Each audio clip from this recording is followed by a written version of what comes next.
Everything about the Baby of the Year contest is designed to take your money. And the strategy that sits behind the whole thing is let's make everyone think that this is a really exclusive contest and that they have a serious chance of winning. So just starting off by looking at the email that you get once you submit your application, this email is conveying the message rightly or wrongly that there is some kind of review process, that some babies are selected and some babies are not selected.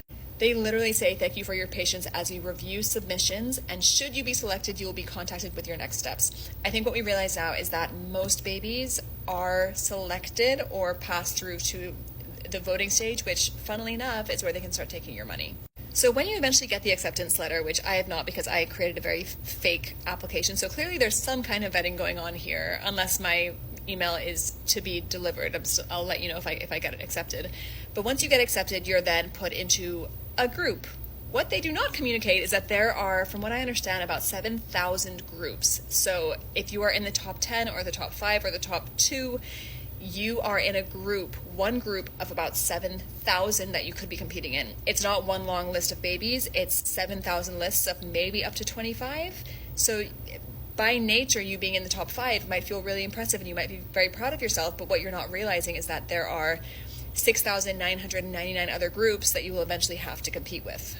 And where I think this is particularly shady and manipulative is that because people think they're in the top 5, they're like, oh my God, I was accepted to this contest and my baby's now in the top 10 or the top 5 out of thousands of babies. That's amazing. Let me tell all my friends and family to come and vote daily for my baby. They send the link out. The family and friends go to that link and say, oh my God, my nephew is in the top 5. I'm going to give an extra $500 or $200 to help give him that leg up and help give him those extra votes that might make the difference because he's in the top 5. He's so close.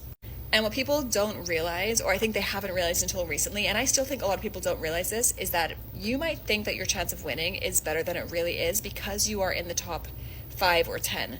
But you are in the top 5 or 10 by nature of the way that the competition has been set up to make everyone feel like they are on the cusp of winning. And I get that this is for a good cause, I get it's for charity, but I don't think that collecting donations for a charity is a pass to manipulate people out of money. And again, like, my heart breaks the most when I see kids who are sick, whose parents are trying to rally votes for their kids because they think they're doing really well in this contest, and money that could be going towards that kid's medical bills or towards that family is going towards this contest in the hopes that that $25,000 can go towards the medical bills. And this comes up in my mind. I don't know if it's my algorithm, but I feel like I'm seeing a lot of these kinds of kids, and it just is, I think, so manipulative and so dodgy. I really hope that this gets more attention from like a news agency. I hope that it's promoted more heavily. I hope that they have to almost pay the price of choosing to run a contest in this way and to manipulate people out of money in this way. I don't think this is the way the contest should be run. I think it's very smart from a marketing perspective, but I don't think it's very ethical. And even if the repercussions is just bad press, I hope that that is what comes to pass and they have to kind of face the consequences of their actions. Right now, I feel like they're being very quiet. I feel like they're trying to fly under the radar and hope that no one will notice and no one will talk about it. But I think we need to talk about this, and I hope that it gets more attention than it's currently getting. Not just on like a TikTok, but on like actual news. And I hope it's talked about more broadly.